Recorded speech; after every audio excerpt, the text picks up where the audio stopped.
Good evening, everybody, and welcome to Simcade. We're live for F1 2022.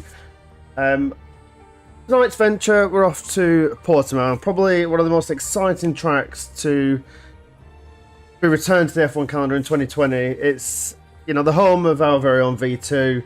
It's an exciting roller coaster of a circuit, and I honestly do enjoy this track. I'm joined back as normal as we resume our normal sort of regime with Dodo. How are you, my friend?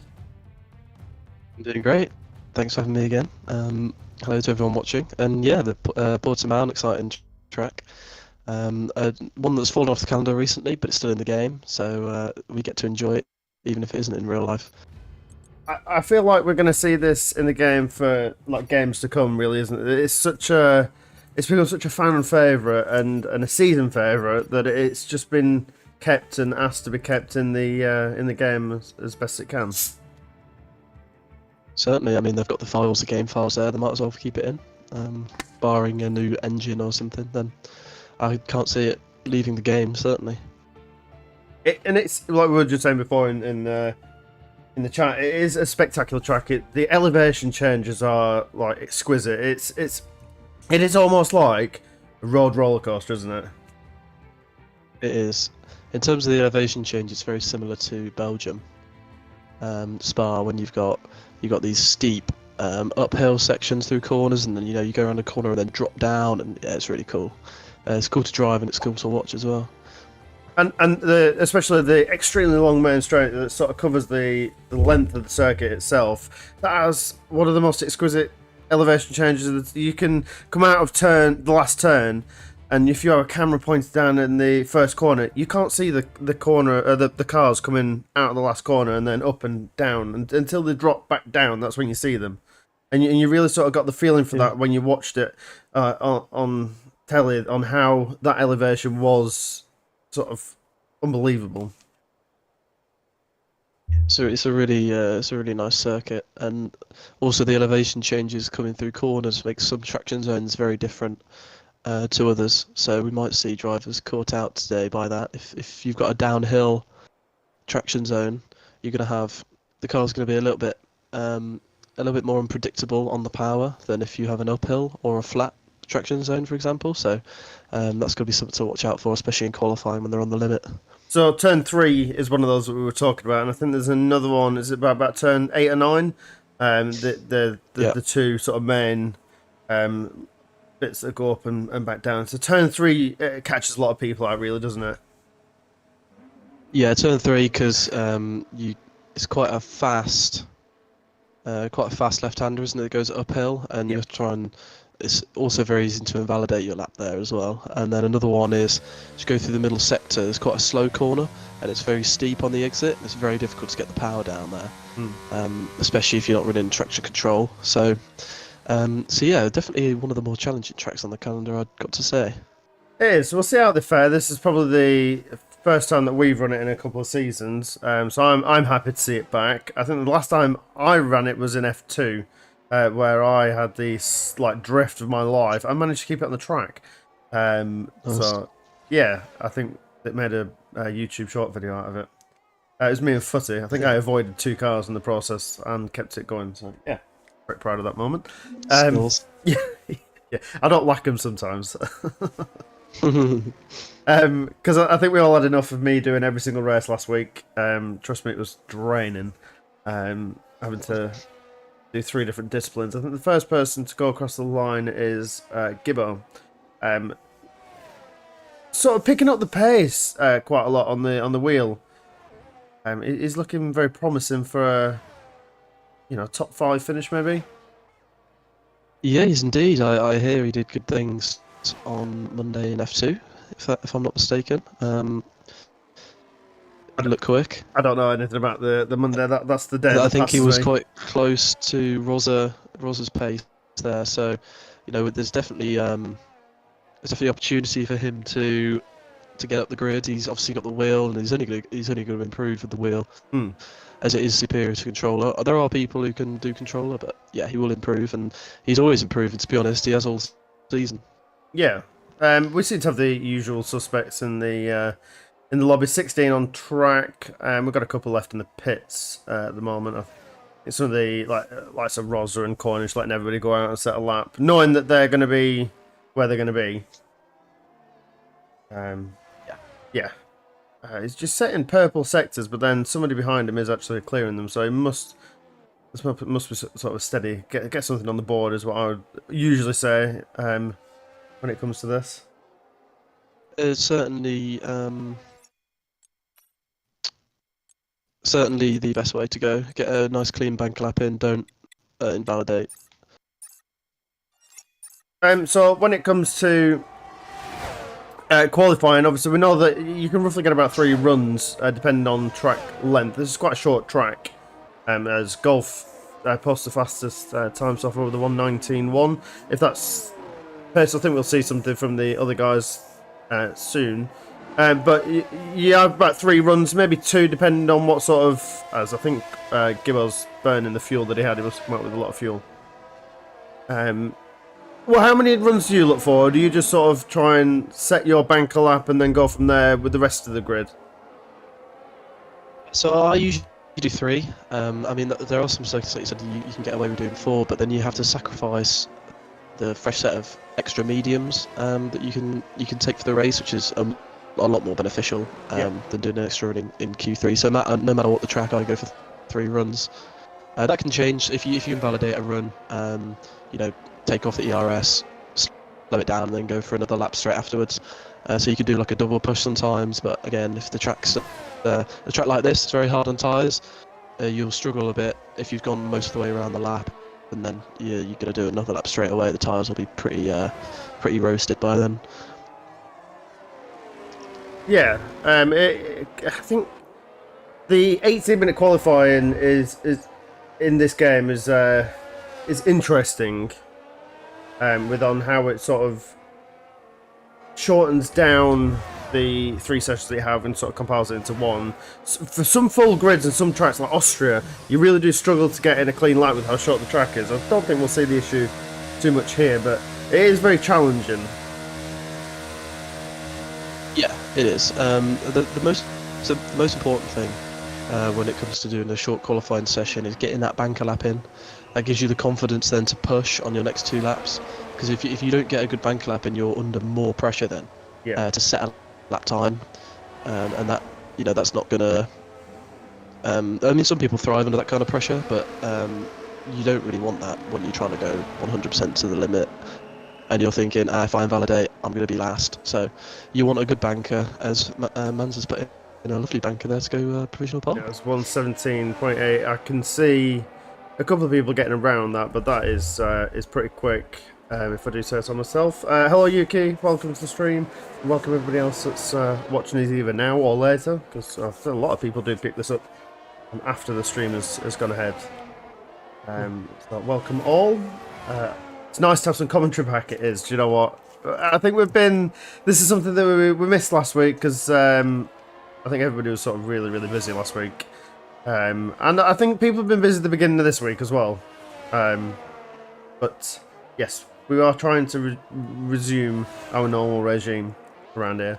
Just on board with Mitch. I'll tell you what, when the second round of qualifying laps come out, would you like to take us around with somebody? I don't know who would you like to go around with? Best. Who do you feel that you would like to take? Who's on an outlap? Let's have a look. Extinct is coming to the end of an outlap, so I'll take us around with him. Okay. We know that he's quite quick, and he can pull up a good lap, so let's hope that my commentary curse doesn't affect his quali lap this time around. Well, so I'll take us away. Straight, very long.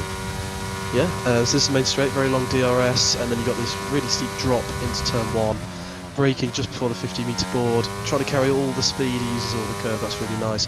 Heavy braking zone down into 2nd or 3rd, and then try and get on the power as much as you can. Flip the car to the left, resist the rear, trying to slide away and carry all the speed you can. Again downhill into this hairpin. You want to use all the curb on the outside, and then on the exit too. He goes conservative on the exit curb. That's understandable because it can throw you off if you don't nail it. And then here, flat right before a braking zone into this really difficult traction zone. You want to be so careful on the power. It's so easy to spin, but he gets really nice traction through there, over the crest, and then flat left up the hill, unsighted braking zone, and you want to stay to the left, then flick to the right, use all the curb on the left hand side, flat again through the left, heavy braking, use the inside curb, and then this is one of the most important corners on the track. You want to get the best exit onto this really long straight, and he gets a great one. And this corner is flat out in these cars. Stick to the right hand side for the shortest run to the line, open the DRS, and that looks like a solid lap there from Extinct, and he goes P6. It was solid, but not the quickest that we've seen on track at the moment. Hello, HL. There was somebody who was meant to be joining us here, was there now? Oh, who's meant to be joining us, Yuki? It did look like really struggling to keep hold of the rear in some points, but I guess that's going to be everybody's struggle, really. As Cornish posts a 118 dead. Like I said before, technical track. But it did look solid. Yeah, that looked more like a banker lap to me, that. Wasn't many twitches. It looked quite calm and collected. It wasn't really pushing to the white lines, so I reckon there's more time in the bag for Extinct there. Tentative with the back end though, right? Yeah, he wasn't taking many risks with the back end stepping out. He was being quite careful on the throttle. Yeah. Oh, never mind, Yuki. Thank you. Never mind. It's probably one of your... so HL saying this is probably one of his favourite tracks for high downforce racing. I can see why the MotoGPs do race here, because I think... I think your stomach could go on in an F1 car, but even more so on a motorbike. Like, it'd be wicked, like going up and down on two wheels. I couldn't even imagine doing what the MotoGP riders do. Especially on a track like this. I don't know how they do it. So we know that you've become quite famous at Simcade. You know, you've picked up F1 champion straight away, debut season, bit of an alien on this game, and then you've sort of taken to ACC like it's I don't know, like it's been around for a million years, and you just picked it up straight away. How do you do this? How do you prepare and get yourself set up for a game, or how do you prepare for these sort of things? Practice. I mean, obviously the fundamentals of driving any car are very similar. The lines you take won't vary all that much, but it's all about practice and being confident in your abilities, being confident in yourself is the main thing, I'd say. I mean, I've always been quite naturally good, I think, at racing games, so I'd like to think I'm fast in all racing games. F1's my speciality, but like I said, I've been pleased with my pace in ACC, and also obviously the F2 as well that I did the races there. So yeah, I'm pleased with my current pace. On average, how much practice do you get? Oh, it depends on the race. So for ACC, I probably at the moment practice 2 hours before. 2 hours prior, and you can pull out a lap like that. Yeah. And then for intercore or like a very, if I'm fighting for a title, I'll practice for a bit longer and do race runs and stuff like that.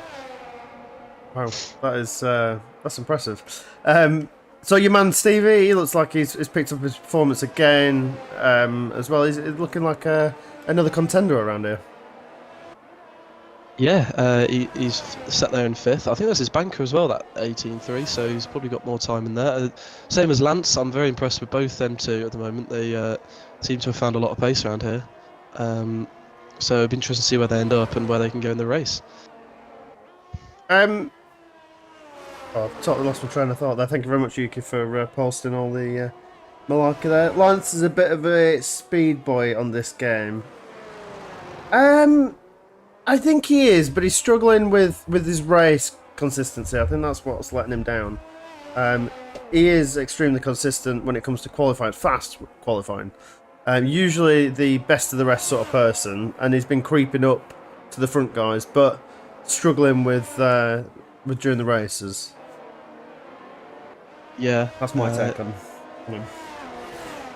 Consistency is one of the most difficult things on this game because of the slightly weird, probably weird physics that you'd say this game has. Yep. So it's understandable. But I think he's improved a lot over this game cycle. I remember from when I was racing in Simcade, for example, I think a lot of these guys have come in leaps and bounds, to be honest. It's really impressive to see the dedication that a lot of these guys have to the game and to the league. And it's really nice to see, I think. The long haul in this game is difficult. Yeah, it is. The one shot well, not the one shot quality, but your qualifying stints are pretty not straightforward, but you are on the limit. And in the race management, I think is a lot difficult in this than many other games. Yeah, I'm a bit of a quali merchant in this game myself. In a lot of leagues I've done, I've got more poles than I do wins. So yeah, the 1 lap pace, finding the limit over 1 lap is a lot easier than it is finding that consistent pace over a race. Yeah. No, you find that as the top 2 guys now have found another 2 or 3 tenths there, the 117.499. That's something more where I'd like to have seen the rest. And the rest of us seem to be very, very bunched up in the 118s. We have like 10 cars in the 118s, which is, like you say, you go back to when you were racing. That's phenomenal. If you'd have I would not have expected everybody to be within a second of each other. Yeah. No, the grid's definitely closed up. You know, the people who were slightly behind have pulled themselves further, and you know the gap between the front 3 of Mans, Cornish, and Rosa has definitely got less, even over the course of this season and also previous seasons. With the likes of Footy now out there in 3rd place, Lance is only a 10th off Rosa there. Stevie as well, so yeah, it's really good to see. It gives us good competitive racing. That's what we want to watch. That's what's interesting. And in the middle of the pack, you've got a couple of guys on controller there with Ninja and Mitch. That, in all honesty, not that far off the pace. Roz is on controller as well. So there's time to be had, and I even think Cornish is. So to be within like hundreds and thousands of a second from wheel to control users is. Yeah, we've got some aliens on the controllers in this grid. Yeah, some of the controller users are insane. I don't know how they do it. I certainly couldn't do it on a controller. Have you watched Rosa do a lap? I haven't watched Rosa do a lap, but I would love to see. I'd love to have his lap, like he's on board with like a webcam set up, like what he's doing with his hands on the controller, because I think that'd be so interesting to see what he's doing. I definitely still think it's his sister. yeah. It's actually his sister on a wheel. Yeah, on a wheel, yeah. That's why he looks so smooth. Yeah. Confirmed. We need proof against this, Rosa, for next time, otherwise it's definitely true. I think we should get Rosa's a stream set up for Rosa. I think that'd be pretty, like... Yeah, with a webcam and everything, yeah. Oh, definitely, yeah. To prove it's him racing. Yeah. Yeah, we're going to have to... Yeah, we need proof now, Rosa. I think you're too much of an F1 alien on controller, and we don't believe you anymore. Yeah. I think it's just burning off a lot of fuel. That's what a lot of people have been doing, is coming out with too much fuel. So that's weird, because you can change your fuel in the pits. I imagine on a track like this, you go the minimum it do all 3 laps. So I know maybe because it's the last run, they trying to get rid of that extra lap that you can't get rid of. Yeah, he's that little bit of extra pace. Just about to start a lap. Is Rosa? It's going to be too short to do 2, so this is going to be the final lap. It's about a minute too early for Rosa there. It's not like him. He's usually the last person across the line. Yeah, but he's clearly wanting to get on with it. He's got a bit of time to find if he wants to be where he expects, as Stevie Mack is the 3rd person into the 117s there with a nice lap at the end of the session to take 3rd. He's definitely been improving a lot. He said he found a setup he likes. Anyway, back to Rosa. It's just a 10th and a half up. Expects. Oh, massive slide he's there. ruined it, I think. He was purple sector 1 there, and I think, yeah, he was. What I would suspect, he's not going to make it across the line again, but... No, he's backed off. Yeah, I just suspected he would have tried... I I don't think there's anywhere really that you can cut here to make the line, is there? No, not really. Not with 24 seconds left in the second sector. But Lance is also going to go on a lap now as well and see how he can do because he's been showing a lot of pace. Yeah, so I've just flicked on board them as coming through turn 1 and 2. That little kink turn 2, it feels so scary. Yeah. And the first corner is very scary, but when you get it right, it's very satisfying because you can gain so much time by getting on the power a little bit earlier and pushing to the white line. I saw an improvement there from Rob, who put some splits up. The two admins there in P8 as a 118.5. That's a solid lap from himself. I didn't see Lance's first sector time then, but we'll hit his second sector when he comes up the hill. He hasn't backed off, so he's obviously found a bit of pace. He was half a tenth down on his first sector time. Okay, so in that first sector, so he's still got definitely a chance to improve here. Well, he's just crawled that half-tenth back, so his purple middle sector, I think that's the game glitch, obviously, that we're so used to seeing. Struggling with traction there. It comes around the final two corners, flat out, like you said, this right-hand corner. Drops down as well. That's scary. I remember when we first saw this in, was it 2021? It crosses the line, doesn't improve. Was it 2020? Yeah. Okay, it's 2.5 tenths down. I think that is going to be the end of quali. I don't think Mons is going to finish his lap. He invalidated anyway. And everybody else has... oh, Simi is still the last one on track, I believe. But he's caught up with a lot of traffic. I don't understand how they're catching up to the back. Who's not in front of him? He's invalidated anyway. Oh, yes. So that is the end of qualifying. Well, I remember the pre... When this pre came out and a couple of... the big streamers and drivers got hold of it first before we did, and watching like Tom do it, and it's like it just looked so scary from his point of view. He's learning the track and had never been there. He'd been there in person but never been on the game, and he was saying on how good it felt and yeah, scary it felt really. Yeah, the biggest point of this track is the elevation change around corners. Because as you've seen now, when we were going on board with the drivers, they were just really struggling to get the rear end hooked up and get the power out the corners. Because you push it even a little bit too much, it will punish you this track at some of the corners. And obviously, the person who's managed it the best is Mans there on pole. Yeah, so I'll just run you through the grid really quickly. Taking pole position for, it must have taken a few this season already, is Mons, followed by Cornish and Extinct, taking P3 with Stevie just behind him, Footy, Rosa, Lance, Cornish Mantis, Ninja and Rob ran in the top 10. A couple of people creeping up into the top 10 there at the end there. Just dropped outside of the top 10 is Mitch, Gibbo, August, Golf, William the King, Simi, Jack, Polybalar and Mikey. Just round up what is nearly a full grid. All but one. All but one. Any predictions? Who would you like to see on the top step here? I've got to go consistent. He's been getting on at me this week about not predicting him to win, so I'm going to do it anyway. I'm going to say Stevie is going to win the race today.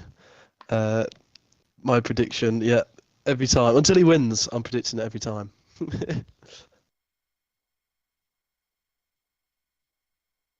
Well, he is going to either love or hate you. That's well, a bit of pressure could send a man crazy. I've told him not to listen to the stream while he's racing, so hopefully he hasn't heard what I'm saying. It won't affect him. Mitch to beat Stevie. That's Mitch's statement. So I have Cornish winning with Lance getting a podium. That's not a bad shout, that is it? Our no, that's a good shout. Yeah. Icarus stood to attention.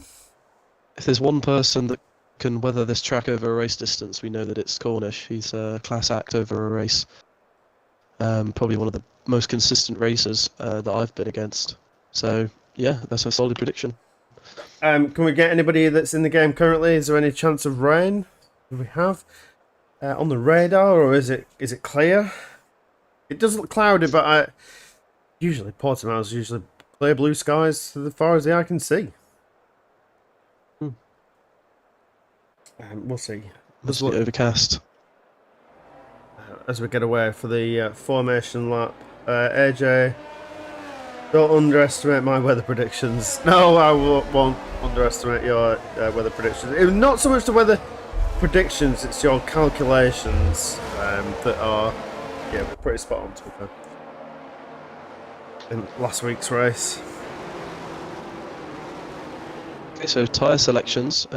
Everyone's on hards apart from Footy, Rob, Mitch, and Gibbo, and William the King are on mediums, and Mikey at the back of the grid in 19th has gone for a set of soft tyres, which is interesting. Everyone else other than those I've just named are on the hards. The hard medium being the default best strategy at basically every track in this game.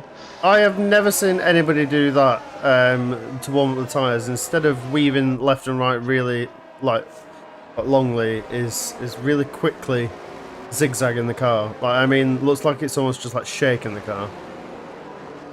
I don't know if that would have as much of an effect. I've never seen that.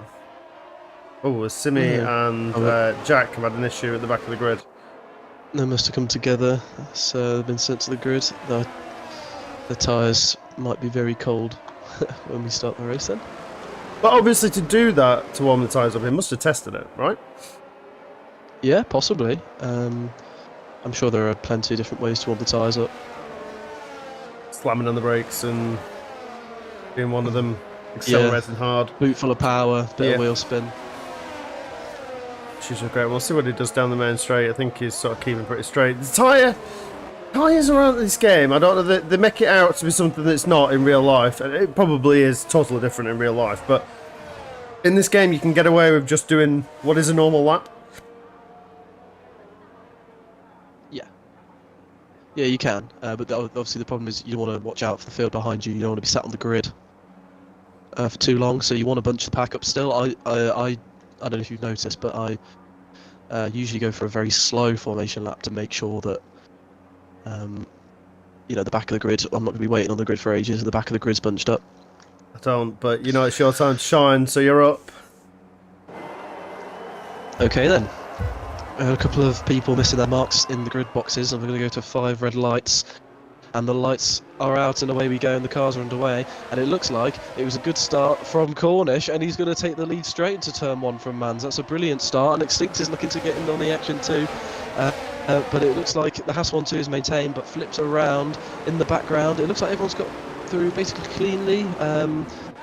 We've got a couple of overtakes. Footy's made up some positions on those medium tyres compared to the hard runners, and we've got Jack and Polly Ballar falling down the order, but everyone in the top 10 looks like they've got through very nicely. Yeah, I think we had an issue there at the back with Cornish. Mans, it might have been clipped, not quite sure what that was all about. Lance has lost a couple of positions down in P8 with Ninja capitalising on that as well. The rest of the boys have just seemed to be sitting steady. It looks like, I'd say Steven's yellow flags in sector as Mitch is around as well now. He's just around turn 5, 6. And August is around as well. So everybody again, like I said, people out. It is. People are struggling. Lance is battling away up the inside. A bit of a tap there with Ninja. He's going to have to watch out for Rob behind him as they're coming down the main straight. So Rob will have a better line coming through the last corners. He's tucked in very tight there, is Lance. But it seems to tucking in seems to have worked out for him. As we're going to get, is that the 2 Mercedes side by side as well now? It is. The tighter line there just seemed to work out for Lance, as Ninja's not giving him an inch at all whatsoever. No, Ninja's doing a good job off the start, made a place. Same with Rob. Gibbo behind on mediums as well. He's probably looking to make more positions up. So as I was... Footy all... Sorry. Well, no, carry on. I'm just on board with Footy all over the back of Extinct on the medium tyres, and Mans is hounding Cornish for the race lead as well. I was just about to say that Stevie, that had the issue at the start with being out of his grid box, he seemed to keep the pace of where he was, but then coming into turn 1 and 2, sort of back everybody up behind him. Yeah, he's dropped a couple of seconds already to the guys in front. Obviously we know the guys front of fast. I don't know if maybe Stevie's struggling as well, or they're just aliens. It could be a mixture of both, but he's going to want to try and close that gap as much as possible. So apparently there is a rain prediction of 5 to 9, apparently, is what Yuki's saying. So there is a chance of rain. And Manta's got disconnected. That was the reason for the spinning, apparently. Okay. Thank you very much for the updates there. This is unfortunate. Unfortunate for Cornish Mantis to get disconnects. Horrible when that happens. There's a swap there from Golf and Mikey. I'm not quite sure what's happened there. I think it's just a couple of switch of positions. Gibbo's around. And Gibbo, yes, is around, yep. But he's got back going again, not lost too much time. I've been talking to Mikey a bit over the weeks, saying that he needs to stop letting people by. He needs to get his elbows out a bit. Absolutely. Oh, yeah. And Golf, Jack there rear ends Golf, and as a consequence, that just sort of then backed Mikey up into Jack. I don't think they've got any damage. Can't see any damage. I'd be more worried about the damage on the rear wings of the two cars that were rear-ended there, because rear wing damage is terrible. You get so much oversteer, but they look to be fine. It is such a game ender, isn't it? Getting the floor damage and the rear wing damage in this game. Yeah, you lose like half a second at that around certain tracks. It is ridiculous how much time you lose. We were saying just before the start, you were asking about your race starts and your procedures and how slow you do, as we're just seeing William the King go side by side with Ninja. And I'm not quite sure if William the King has set the fastest lap of the Grand Prix so far. I think he did then. He just set the fastest lap of the race. Wow. That's some pace. He's on those mediums. Yeah, we've got a footy around as well, which is... oh, that's a shame. Yeah. And it looks like Stevie's lost the position to run. They're side by side. Round the outside is Rosa, hoping to use the wider end of the track to get around. And he'll have the inside line for where they are on track. That looks pretty solid overtake, and it's what Rosa needed, because I think he's lost sort of ground from where he wants to be. Yeah, that's not really Stevie's fight. I think he did the right thing there of not fighting it too hard. We know how fast Rosa is. Maybe he can try and stick in that DRS now, Stevie. So back to your race starts and procedures. Yeah, like I have been on a grid where you've sort of led from pole, and you do like to slow everybody down, but you get then some people that slow. I've even had it where I think you've been third or fourth, and you've let the top 2 or 3 sort of to go off, and then that's backed. You then back the mid pack back up again. So it leaves a huge gap. Not that there's anything wrong with that, but for some people, like running in close quarters, even myself after last week's incident at France, it can be quite tricky for some people. Going with all people is always risky. There's always going to be like you're always going to make mistakes. You're going to have incidents. You just don't want to do it too much, and definitely not intentionally. But that's part of racing. It comes with it. You can't get away from it. If racing was risk-free, then it wouldn't be interesting. No, you're right. It wouldn't. Somebody's going to have to take a dive and a lunge. Yeah. As we're seeing, dive and a lunge, or around the outside, or we're seeing Rosa catch up to the front pack as well. Although he's just lost a tenth or two there, but he was gaining pretty quickly, so he needs to sort of motor on really, and hope that his good friend Cornish can, keep the pace and allow him to. Albeit, I don't think Cornish would like Rosa to be back in the race, but we need to see a 4 or 5 way battle, don't we? Yeah, we've got a 3-way battle at the moment, with Mans and Extinct keeping Cornish honest, but it looks like Cornish has got it covered for now. We've just got the DRS open and Mons there. Is he going to look on the inside? It doesn't look like it. I don't know what their... Let's have a look at what their DRS is, their ERS is like before we... it looks to me like the front 2 manage their ERS like pretty perfect. The front 3 are. And then you start to get lower down the grid where people are using, like William the King has just used all of his ERS like straight away. A 3-second penalty there for Mitch. And Mons has picked up a penalty as well. Has he? For track limits? That is unlike Yeah, that's unlike Mons there. Yeah, he's picked up a 3-second penalty for track limits, yeah. Yeah, and when you're going against Cornish, you know that's not a mistake he's going to make. He hardly ever gets track limits warning, so he's up against it now. He's managed to try and make up 3 seconds. So he's pushing like mad and he's trying to sort of harass the back of his teammate's car to try and sort of put him off a bit, making your teammate that you are there. Yeah, it's a tactic. Push him into corners, try and force a mistake, especially on a track like this where there's only really one overtaking zone. But it looks like he's very close now and he's going to go for a move. So it is what we were saying yesterday, this is the mind punt. Is he going to try up the inside? This is yellow flag to sector 3. He is going to try up the inside and it looks... They're going to go so about the teammates are taking each other out. Oh dear. Yeah, that was. Oh, we're gonna have to see replays of that after the race. Wow, the first time in Simcade history, I don't think I've seen Cornish and Mans go into a quarter, not thinking that they're going to come out together. That's rare. That is very rare. You know, yes. they're both at the ragged edge. It's going to happen. As Rob picks up a 5-second penalty. Rob picks up a 5-second penalty there for ignoring yellow flags. That must have been the instant.